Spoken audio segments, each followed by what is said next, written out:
Hello, my name is Benjamin Hart. I'm an American attorney and the managing director of Integrity Legal here in Bangkok, Thailand. We discussed in a prior video, I did a video regarding so-called tax harmonization.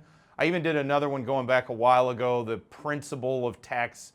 I can't remember what the exact title of that was, but the prime minister here in Thailand basically was talking about how, essentially everybody should be taxed. It's sort of like it's sort of like they want to make this a presumption that just for living you need to be taxed. It's part of this whole thing to harmonize these different jurisdictions so that effectively, people can't figure out ways to effectively avoid, and I know avoid, the word avoid in certain parlance, certain legal parlance is its own term of art, but I'm using this in the context of avoidance versus evasion in the American common law vernacular as it pertains to taxation. So again, not looking to commit crimes, but people who are looking to efficiently plan their tax matters and go ahead and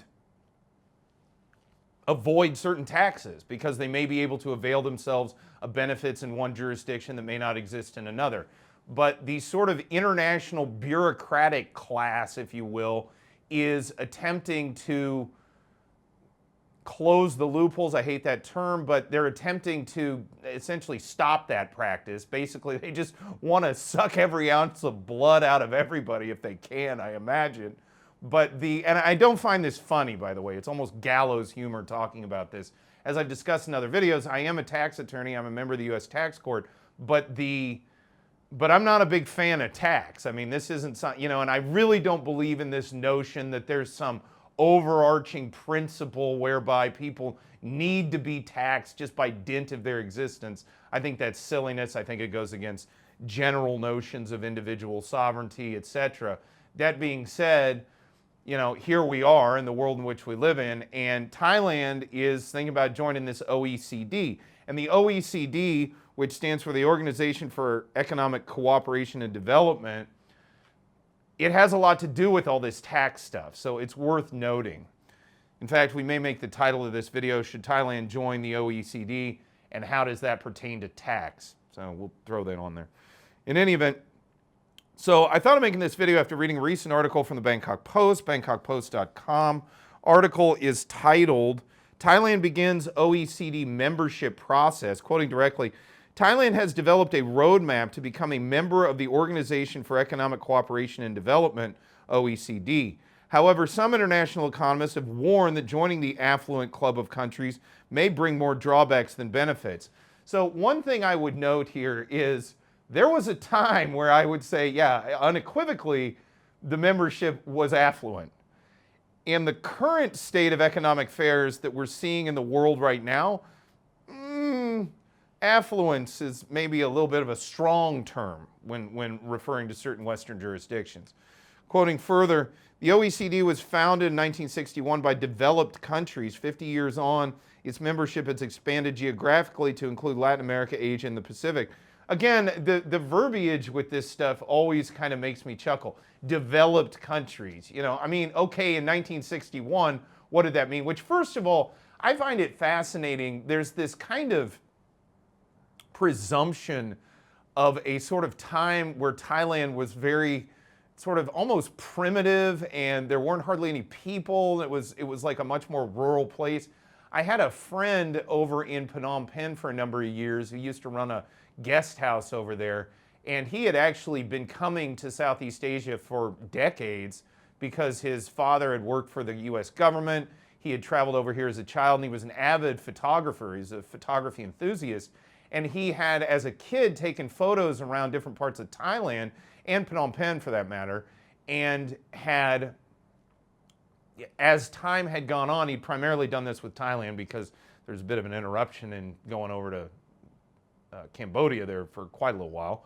But he had taken photos over the years of how, like cities, for example, in Thailand, Pattaya, Bangkok, had sort of progressed over time. And he showed me these photos of the late 50s, early 60s. And, Bangkok was a massive urban area then. It was not quite so vertical, but it was a densely populated urban area that went on, in terms of development. So again, I've always found that anytime they bring up this developed, undeveloped, and then they start talking about Thailand, it's always sort of wildly off.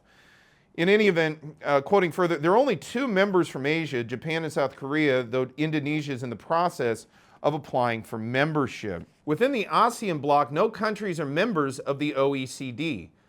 I think that's pertinent because, ASEAN has turned out to be its own thing, and I know it's a much looser conglomeration, if you will, of countries than we mostly see. It's not like the EU.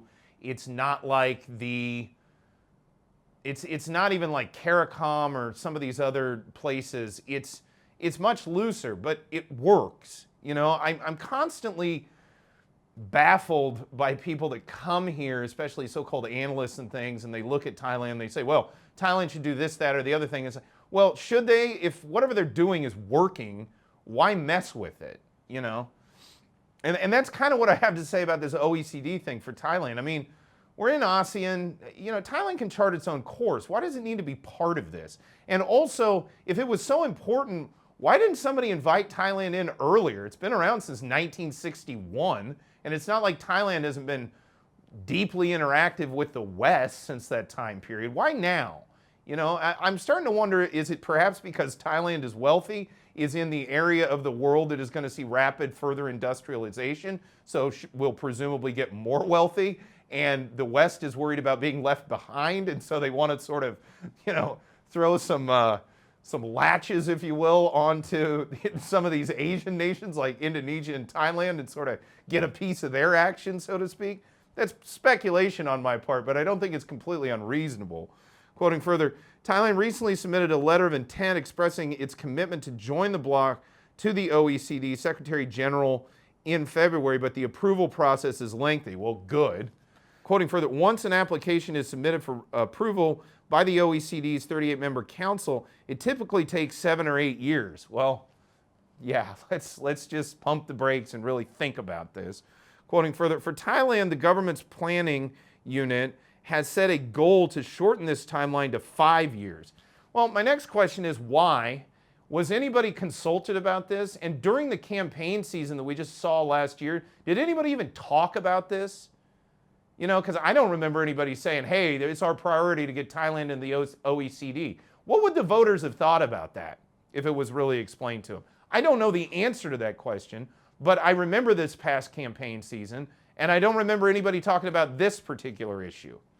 Quoting further, and now we're quoting directly from Promin Lertsuridet, Secretary General to the Prime Minister, quote, at this time, we are to invite foreign investment into Thailand, establishing context for investment or trade necessities, having various standards for the country that are widely accepted. The key word on why Thailand needs to join OECD is the high standards of developed countries. Thailand has high standards too, and Thailand is a developed country. Let's just say that. You could maybe make the argument it's developing on some level. You could say, well, like rural Thailand isn't the same thing as the urban areas like Bangkok, Pattaya, Phuket, Chiang Mai even, probably Hua Hin. You could say, yeah, those areas are more developed. But what does that mean? Nobody sits around talking about the state of Louisiana, like just because they have a major urban center in New Orleans and the rest of the state's highly rural for the most part. Nobody's sitting around saying that they, need to be more developed or whatever. And I'm not saying that, it's not a good thing to see certain infrastructural developments in a general sense. But, I'm really tired of this vernacular that's being used where Thailand needs to somehow improve itself and that we're not up to some kind of high standard here. Well, if we're not up to some kind of high standard, why do you want them in the group anyway? It's really, there was a time in Thailand where in many ways, and the leadership here in Thailand was very astute at this in the moment, going back, and I'm not going to get into great detail here, but very astute at maintaining, sort of putting on its best face, sort of putting its best foot forward, the nation's best foot forward, and showing the world that Thailand was a developed and civilized and sophisticated country, especially back during colonialism, because otherwise so-called great powers would use their lack of development as a pretext for colonialism, for colonization.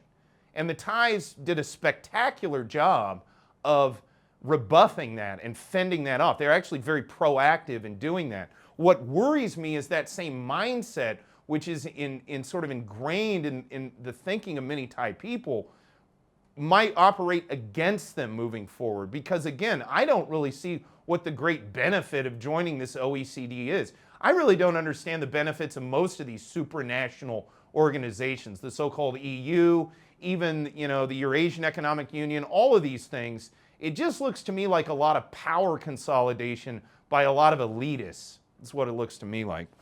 In any event, quoting further, Thailand began considering joining the OECD about 20 years ago during the administration of Prime Minister Thaksin Shinawatra. However, after the 2006 coup, all progress halted. I'll just leave that without comment. Quoting further, according to Mr. Promin, in terms of legal readiness and regulations to facilitate investment, the government has established a working group on the ease of doing business to amend various laws for the convenience of business operations, potentially enacting a Business Facilitation Act to enhance business convenience. Business convenience for who? For foreigners? We have mechanisms already for that. Things like the BOI, the EEC, the U.S.-Thai Treaty of Amity, they all exist. And by the way, there is a reason for the Foreign Business Act. I know I really get burned a lot in comments and things from other foreign nationals because I'm naturalized, and I think they kind of view me as some kind of, I don't know, blood traitor or something of this nature. But at the end of the day, Thailand needs to do what's right for Thailand. This multilateralism and all of this kumbaya stuff, and we're going to create more business convenience. Well, there is a reason for the Foreign Business Act. It was created to insulate the internal labor market from outsiders just sort of overrunning it. And you can see this problem in extremis in the United States, where we literally have an open border, people are pouring in, and it's going to have it already is having a massively detrimental effect on the labor pool of the United States, of the native population there. Does Thailand really want to go down that road? In any way, by the way, and people will say, well, you're making a very extreme argument, just joining this isn't going to do that. Well, I don't know, because it looks to me like a lot of the member states in this organization seem to all have that same problem. It seems to be quite pervasive in Europe as well. Quoting further, he cited one example that hinders, and I would say hinders whom? Again, it doesn't hinder Thais, hinders foreigners. And again, there's also seems to be this presumption too that, again, in the past, Thailand had to encourage foreign direct investment. On one level, it was to get in foreign capital and benefit thereby in just a very direct sense. Also, technological exchanges were key as well. And Thailand did a great job, sort of to quote the Harry Potter books when talking about the Sword of Gryffindor, Thailand did a great job in only taking in that which made it stronger. They brought in foreign technology, foreign expertise, and Thailand basically used it for its purposes. It extracted what was needed out of that for the betterment of the country. Again, I don't have any problem with foreign investment per se, but I really worry about people who I think are acting in good faith. Let me be clear there. I do think people are acting in good faith on this, but who are not seeing the possible downsides of the policies that they may be enacting. In any event, let me quote again. He cited one example that hinders doing business in Thailand, namely the requirement to obtain 19 licenses from 19 different agencies when establishing a factory. The One-Stop Service Initiative for Investment through the Board of Investment, or the Eastern Economic Corridor, also falls short of expectations. Well, who says? Again, some of this is designed to protect. Now, again, when foreigners read that and say, oh, 19 licenses to do, well, what kind of factory is it? Does it deal with dangerous materials? Does it deal with hazardous materials? What are they producing? Are they producing munitions? Are they producing widgets that just go into children's toys? If so, do they need to be inspected for whether or not there's safety issues? Look, every jurisdiction has a certain level of bureaucracy. Again, I'm not saying Thailand's bureaucracy is some shining example of efficiency, because I think we all know that that's not necessarily the case. That being said, sometimes inefficiency is intentional because, again, the local labor pool needs to be protected. Quoting further, quote, "The government's task is to streamline and support rather than hinder business." Okay, I don't necessarily, okay, I would say that is true for Thai business most assuredly, and even for certain specifically designated types of investment and types of technology exchange that Thailand wants to bring in. But why do we need an outside organization having anything to do with that? Thailand can handle that on our own. Why do we need the OECD? What is that helping? What thing is, show me where Thailand is falling short in handling its own national interests, because that's one thing I can say Thailand has been good at, basically for its history that I've read, is that it knows what its national interest is and it pursues it. I don't see how joining the OECD is particularly in the national interest, said Mr. Proman, adding that the government is in the process of implementing the Digital Government Initiative. Now that terminology creeps me out no end, especially having watched all this digital wallet stuff come out and all this talk about basically totalitarian surveillance of everything having to do with market interactions of the private citizenry here in Thailand. And now we're going to digitize the government too? Oh, that just can't wait. To enhance the transparency of state operations aligning with the requirements of the OECD. Every time I hear the term transparency, I always think of the word glasnost from the end of the USSR. There was glasnost and perestroika. Most Americans are very familiar with perestroika, especially Americans my age, because people always talked about it in the context of, well, this is what brought the USSR down. The free market came in and it was infinitely better and the USSR fell apart. From that standpoint, I'd say that's probably true. Perestroika came in, it sort of showed the folks that have been living on, 70 years under this communist totalitarianism, the dictatorship of the proletariat, whatever you want to call it. And then perestroika comes in and they're like, oh, wow, we can, buy McDonald's hamburgers at market price and, it works, basically, is what perestroika showed. What people don't actually think about when they think about glasnost is oftentimes translated into English as transparency. I was told by a friend of mine who has an extensive understanding of Russian that now that's not really quite an accurate translation. It's more akin to publicity. And what he said was, it's sort of like calling social media transparent. On a level, you may be right, but on another level, social media in and of itself warps what you're actually looking at to begin with. I worry that this notion of, we're going to become more transparent. Well, what does that mean? And by the way, every time I hear people talk about transparency, it never seems to shake out that it's more transparency for government. It's more transparency in your private life. Where, we're going to bring in digital money for more transparency so there's no money laundering. But that means we get to monitor every transaction you make, private citizen. That's silliness to me. Again, these sort of buzzwords that you see these folks use, transparency kind of stuff. Again, it harkens back to those buzzwords, glasnost, perestroika, and kind of creeps me out. Quoting further, in the financial sector, he said discussions have been held with the Secretary General of the Thai Bankers Association. Again, can't imagine this would have anything to do with the so-called digital wallet scheme, to improve the settlement system through digital platforms aiming to streamline settlement processes and enhance transparency. Again, I didn't even think of that when I said what I just said. When they talk transparency, have you ever noticed, it doesn't seem like the government gets more transparent. It seems like your life gets more transparent. You, the private individual who just wants to live their life and go about their day and not be constantly monitored by some World Economic Forum brainchild Big Brother mechanism. Hence, reliability and security. Well, forgive me, but I'm okay with a little less reliability and security if people don't know what kind of donuts I like to buy. You know, I mean, come on.